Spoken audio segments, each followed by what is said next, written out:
message is embrace the vision. What's good, Vision Gang? You already know what it is, and if you didn't know, you better find out, because I am your boy, DaVizion, and I'm back again with another MMA reaction. Today, I'm reacting to Dricus Du Plessis, y'all. The video is going to be called 10 Interesting Facts About Dricus Du Plessis, featuring Dricus Du Plessis. This is by MMA On Point. I can't wait to learn some more about Dricus Du Plessis. I need to see some of his highlights and learn more about his backstory, but 10 Interesting Facts is a great way to get accustomed to this fighter. The only thing I know about him right now is he's from South Africa. That's it. That's the only thing I know about him. I know he got this big fight coming up against Strickland this weekend on Saturday, and I can't wait to check that out. I want to watch more of this, of the highlights and information on him and Sean to figure out who's going to win this, and I'm going to share them results with y'all later in the week. I hope you guys are enjoying this content. Before we get started with the video, make sure you guys subscribe to the channel, hit that notification bell to be first to see the content, and smash that like button, and let's go ahead and get started. Since making his debut, Dricus Du Plessis has been synonymous Du Plessis. with one thing. Dricus Du Plessis? Dricus Du Plessis? Oh, he got rocked. Down goes the champion with a big shot. That came from nowhere. Du Plessis in there. It's all over. It's Du Plessis. My bad, y'all. It's Du Plessis. Minute 3 seconds remaining. He gets the victory.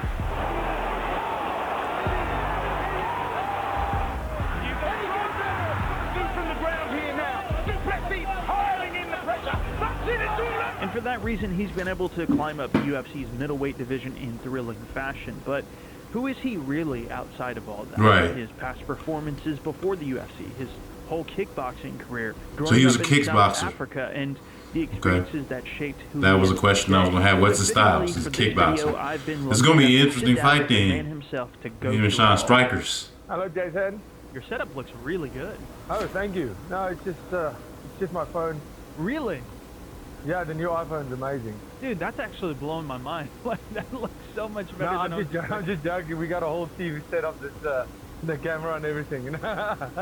So, I'm Jason from MMA On Point. A massive shout out to our channel Hall of Famers. Okay, so we're going to actually get these answers from Du Plessis himself. Du Plessis. Number Dricus 10, Du Plessis. exciting family. Dricus Du Plessis Dricus. was born on January Dricus. 14th, 1994. I swear I didn't plan to upload this video literally on his 30th birthday, but here we are. Oh. He was born in the Free State province of South Happy Africa. And birthday, my guy. This video just came out today, by I the grew up in way. an incredible family with a great mother, father, an incredible upbringing. Well, I was born in a small town, Welkom, the Free State, here in South Africa, and then moved to Dam, where I finished high school. And then after high school, I came to Pretoria to study and obviously chase my dream of being a professional MMA fighter. But yeah, I'm the youngest of 3 brothers, and yeah, we're really close. We're best friends, and we support each other. Good. So the reason I titled this entry around his family's combat experience is because he definitely wasn't the only one who got into martial arts growing up.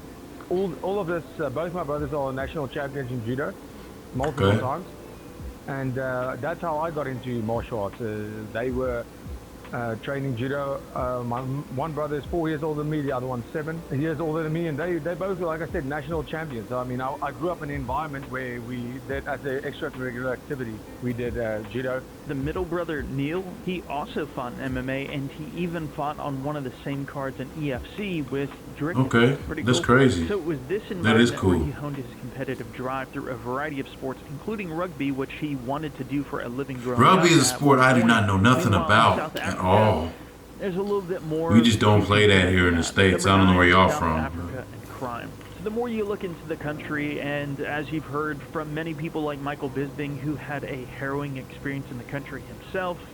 So we're filming in Cape Town. I was very, very excited. Warrior is a fantastic show. If you haven't seen it, check it out. It's like 1:30 a.m., maybe 2 a.m. in the morning, and I'm on my phone and I'm walking around, and maybe I'm stumbling a little bit.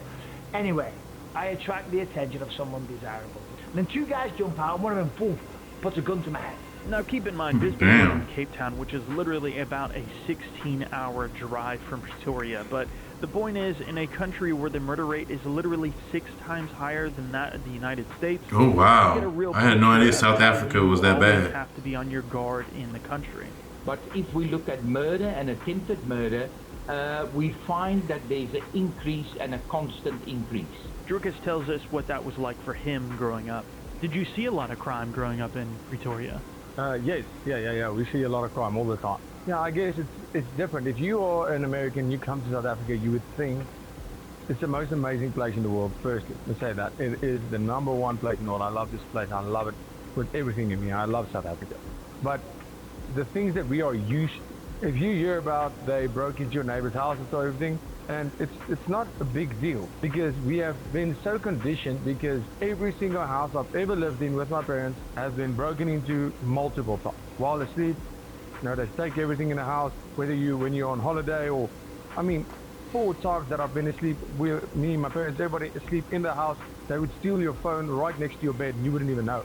You know, you have to not take matters in your own hands, but as a country, we have to stick up for ourselves because that's the only thing we have. We have a corrupt government, we have a very corrupt police force.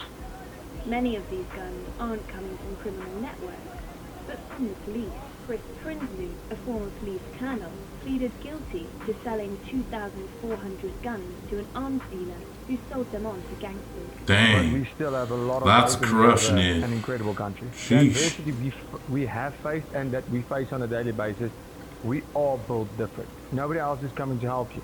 No, nobody feels sorry for you. That is how I was raised, and that's how a lot of South Africans are raised. So yeah, he pretty much takes that mentality and fighting spirit with him everywhere, which fittingly translates into his career now. But what about his fighting experience? So number 8, beginning martial arts.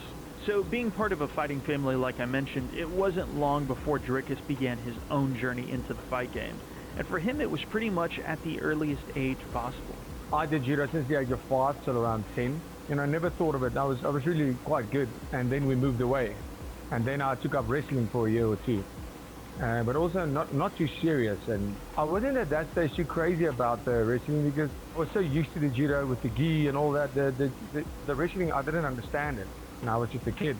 I thought, well, I want to go back to judo because I was really good at it. And not too long after learning the ground side of things, he got into his first big cave show era of his career, kickboxing. Okay, And then when I so stopped the kickboxing, wrestling, that's when I started taking up kickboxing. something you got into later on. I really After loved judo. that. I loved the stand-up.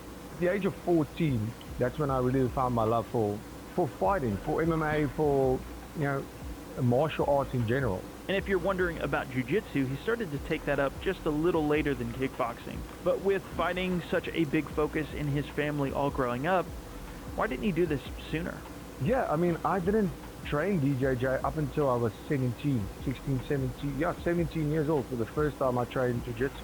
We had maybe had one school in every 50 miles from you. Maybe you had one school. The Fighters Only magazines had these little, at the back, they had these little training tips, and they'd show a technique of the week, a striking technique, a wrestling technique, and a grappling technique, and I would get my brothers and I would train on them. And that's where I got a lot of technique. I guess for all those people who say you can't train online, there's Dricus for you. Of course, he had his brothers to drill all those techniques with, but within a month, he was already competing in tournaments. I was training jiu-jitsu for maybe 3 weeks, and I entered my first comp, my first jiu-jitsu competition, and I think I came second in the absolute division. I mean, it wasn't a massive competition, but I mean, I was a kid and I was competing against grown men. You know, I did great. I knew how to get a pretty good guillotine, and I know how to not tap. But there is a lot more to one aspect of his martial arts journey. Number 7, becoming a world champion. I think it's important we focus on this specifically because he wasn't just competing and doing well in kickboxing around this time. He was both a national and world champion level fighter, all before the age of 18. I had my first amateur kickboxing fight when I was 15 years old. I knew this is something I want to do forever. Never knew that I was going to be a UFC champion, but I knew I loved this more than anything I've ever done. And it grew up until, I mean, I became a national champion when I was 16, and eventually became a WAKO world champion, K1 world champion when I was 18 years old. And that's when I said I want to do this for a career. That's where I realized MMA is something I want to do for a career.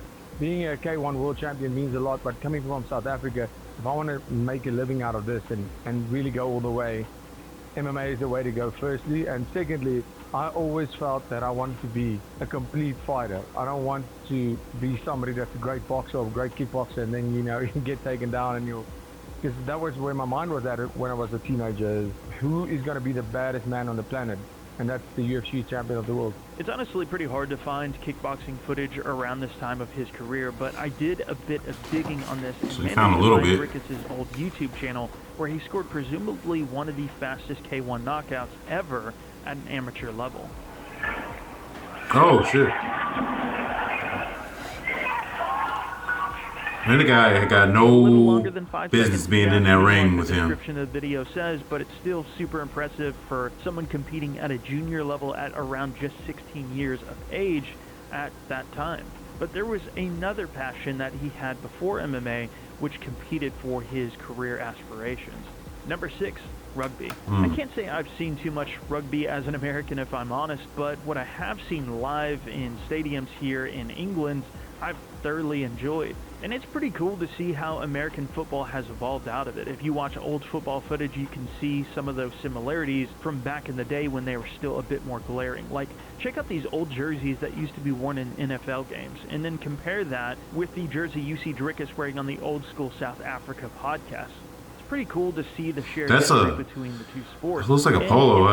That's crazy. That's what they wear when they compete. He's incredibly passionate about rugby, so much so that he was a legitimate prospect in it. I've always been involved in sports, but more rugby. We were big rugby guys, both all three of us, both my brothers and myself included. It was my career path that I originally chosen after high school. I wanted to become a Springbok. I wanted to play rugby as a career. Again, I'm not going to claim I know a ton about the sport, as I haven't spent a lot of time with it and definitely didn't grow up with it, but it is clearly a very brutal sport with a ridiculously fast pace that no doubt many of those competitive characteristics definitely lent straight into the aggressiveness of a combat sport like MMA. But it wasn't enough to keep Dricus from mixed martial arts.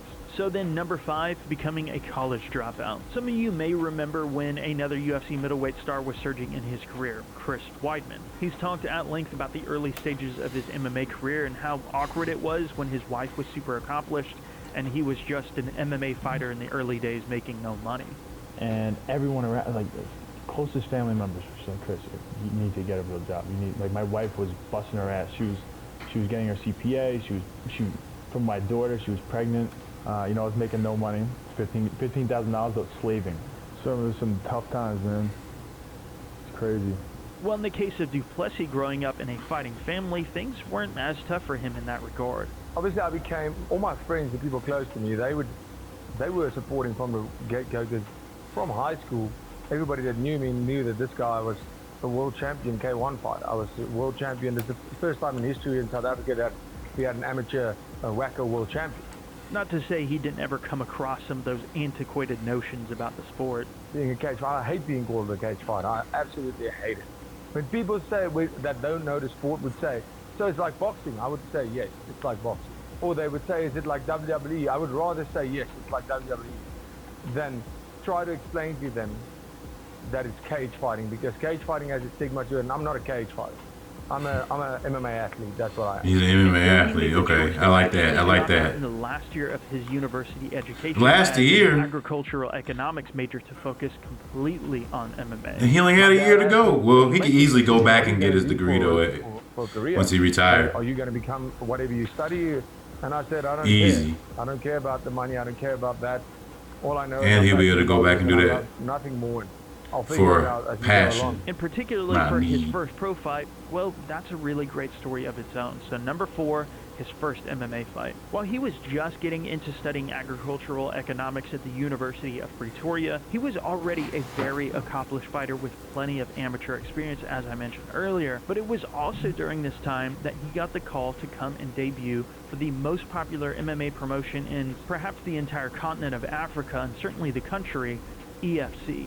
My first pro MMA fight was, I was 19, 6 months after high school. Now, I was the youngest signing by far in the EFC. You know, at 6 months after high school, you don't get that. Now it's more common. And naturally, him being quite a bit younger and still literally a teenager at that point, he used to fight a little lighter, down at 170 pounds or welterweight instead of middleweight like he does now at 185. But on short notice, they needed him to step up. You know, I went out there, short notice fight. I was training with the exact same coach that I'm still with today, same team. And they said, we think you're ready, let's go. And I took it and I fought a guy, his name was Steve McQuaid. Yeah, he was such a big guy. At that stage, I was walking around at 185, if I was lucky, and I had to eat. And I remember just walking out there and being absolutely terrified. This grown man had 6 professional fights. I think he had 3 wins and 3 losses. Now, I haven't lost a fight in my life, I think, at that point. Not an amateur fight. I became amateur world champion, didn't lose one single kickboxing fight. And this guy looks massive. This guy, I don't know what to expect. He looks strong. And the first shot of the fight, I remember he just clipped me right on the jaw. It was a big right hand. That was the wake up. Like, this is the big leagues now. This is not an amateur fight. You're not fighting a kid. You're not fighting guys doing this for fun. You're fighting guys who do this for a living. It was a tragic fight because I think it was the guy caught my leg, and as we went to the ground, it was almost like I didn't full guard, but he threw my leg in from a front kick and his knee snapped backwards. And I mean, we're friends now, but to this day, that guy doesn't walk normally. Oh man! It was the last fight of his career, and to this day, that's for me something that stands out because that's the fight game. Anything can happen at any time. And oh, we live to fight another round. In that experience, damn! Any kind of, like, ooh, that's a nasty injury. Fighting where you're like, oh whoa, I'm not trying to mess up my limbs for the rest of my life. Oh, it's the nastiest of hyperextensions. And I knew what I was getting into, but I also just knew that there was nothing else on earth for me. Something I had to do. It was something I wanted to do. I went to university. Could have gotten a degree. I could have really lived another life. There would have been a part of me that would never be fulfilled if I didn't chase this dream, because I knew that nothing on earth, and up until this day, there's nothing I love more than this sport. And so this first fight pretty much set him off to the races. Even though he was still going to university at the time, UFC would become his home over the next few years, and the success he saw there ultimately made him realize he could drop out with a real career ahead of him in MMA.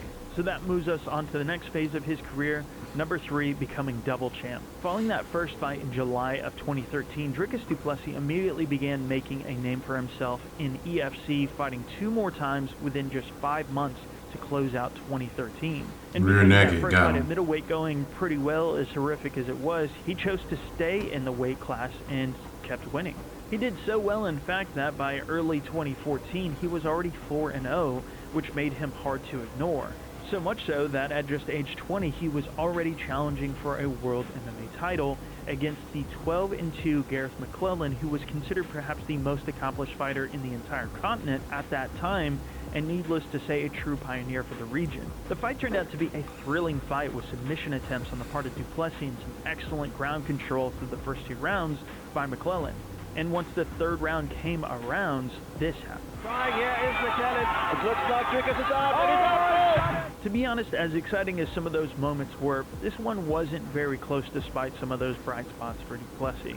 But it was perhaps just the classic case of being too much too soon for this early stage of his career. So he lost. His only loss in the EFC the entire time he fought there. Shortly after this, he would finally drop down to what was then definitely more of his natural weight at 170 pounds or welterweight, and come back with a vengeance to capture the EFC welterweight title in just his 9th fight in June of 2016. Okay. Ironically, the same submission he lost to McClellan with 3 years earlier. And speaking of vengeance, immediately after this, he set his sights on that middleweight title again as well. At that stage, that's when Conor McGregor became the first double division champion. He beat Jose Aldo, and now he was going to go for that double division bout. And for me, it was mind-blowing because this is something we've never heard about. And immediately my mind shifted. If he can do it, then I can do it. Become a double division champion, do whatever you have to do to get that UFC call. That was what it was all about. And so he did just that. Spectacularly, he captured the middleweight title to again make another statement, undoubtedly as the biggest star in EFC promotional history. Now claiming his record to 11-1. But surprisingly, in the midst of that, he would find himself leaving the continent to go for one of the world's very best. Number 2, KSW.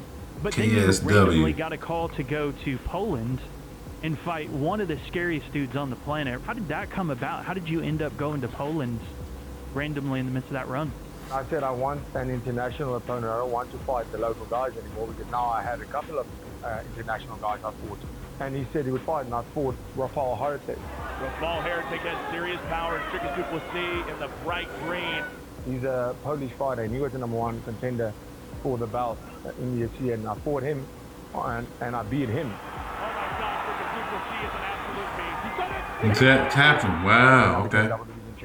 That's when the call came from KSW. I had an agent, Michael Milan. He was from the Netherlands, and he worked with KSW, and he spoke to them, and they said, cool, we want a guy at 170 to fight for the belt.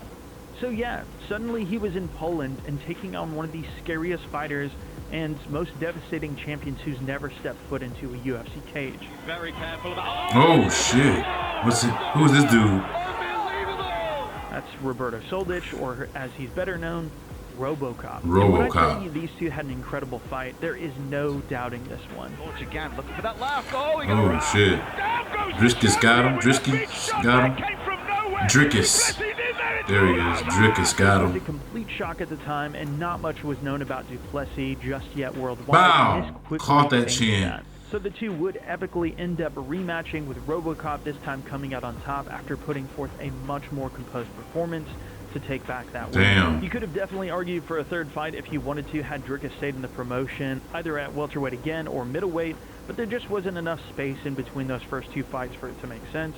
Instead, Dricus would finish off his stint in the promotion with a solid TKO at middleweight, and then finish out his pre-UFC career with just one more middleweight title fight in EFC again, using his then patented guillotine choke. It's unbelievable how many wins he has from that. And so this chapter would end his pre-UFC saga. And that leads us to number 1, chasing the title. Hey. Here was a sudden and very last-minute call to the UFC to pretty much become the So when did default he? way people What use year to is get this? signed to the promotion. The When Joker. he replaced Adolfo Vieira to fight Marcus Perez on only about 3 weeks' notice, and came out performing with flying colors. Can you guess how he won? He was signed to another... Okay, Oh TKO. wait, that wasn't actually a guillotine. Sorry for the Nothing. fake out. Somehow he's not actually won that way since leaving EFC, but since he's gotten to the UFC in just under 3 years, he's managed to take on 6 opponents and finish all of them except for one starting in October of 2020 and lasting to July of 2023 when he earned his title shot. He was given an opportunity at former champion Adesanya in September of 2023 to capture the belt, but had an injury pop up, which is how Sean Strickland stepped in last minute to stay one of the all-time biggest upsets. That's in how. MMA That's how history. this So has now all the come two full are circle now. fresh, and let's just say it has Du Plessis versus Strickland. Yeah. Ooh, shit. Yeah, I heard about this. Damn. Strickland was getting, I think we was give whooping him a his lot more ass. credit than I mean, he deserves in terms of he had fighting. positioning. I don't think he thinks about anything. I think he goes out there and he fights. He fights the way Sean Strickland fights. He always has, and he's an incredible fighter. I have a lot of respect for him as a fighter. I think he's incredible. Do I think he's a hypocrite? 100%. 100%. Obviously, childhood trauma is something you can't help, but if you know what it feels like to be at the one on the receiving end of such trauma, don't inflict it on others, because that's exactly what he does. Bro, you think your dad beat the shit out of you? Your dad doesn't have shit on me. I'm gonna show you Oh, what fuck. it's like to drag it. Damn. Every time Says you think your dad beat the shit out of you? I'm gonna be your daddy now. Shit. Your dad comes in and he beats the shit out of you. take your fucking soul. You understand me, you fucking pussy? Like I said, no kid deserves that. No kid deserves to go through that. But if you want to dish it out, you better take it. And like I said, I have mad respect for him as a fighter, even as a person. He's always been a straight-up guy. Even the fact that he tried to fight me in the crowd, that was him being a man. What I'm saying is, if you want to dish it out, be able to take it, man, or you're just a hypocrite. It'd be really interesting to see how those words will be seen in the aftermath of this fight, Yeah. win or lose. So, yeah, guys, what a fight. I want to give a massive shout-out to Dricus Du Plessis himself and his management team for participating in this interview. Also, a big shout-out to Zach here on the team at MMA On Point for setting the whole interview up. Finally, I want to thank all of you for watching, most importantly, And I want to do a special shout out for our channel members that make content like this possible with our channel champions and Hall of Famers. I am going to be releasing an unedited video of this entire interview for members if you want to sign up and watch that. Anyhow, hope you guys enjoyed the video. Peace. Alright, y'all, that was 10 interesting facts about Dricus Du Plessis, featuring Dricus Du Plessis by MMA On Point. Shout out to MMA On Point. This was a dope video, really got me interested even more in this fight. I know a little bit more about Dricus, about his fights previous to the UFC. I still need to watch some of his highlights just to get more familiar with his fight style and really see what he can do, but he seems like a stand-up guy. His story was great. His career has been just A1 ever since the beginning. I wouldn't call him a phenom, but he's definitely had an A1 career. This fight with him and Sean Strickland is going to be freaking crazy. I'm like excited about watching this fight coming up this weekend. You guys, I hope you guys are enjoying these videos. We got more coming up in the very, very near future. Daily reactions still coming, you guys. Probably gonna have some more Dricus and Strickland coming up this week. I hope you guys are just enjoying the content and enjoying this journey just as much as I am, you guys. And as always, you guys, if you haven't already done so, please subscribe to the channel, hit that notification bell, and make sure you guys smash that like button. This is your boy DaVizion, and we out. Peace.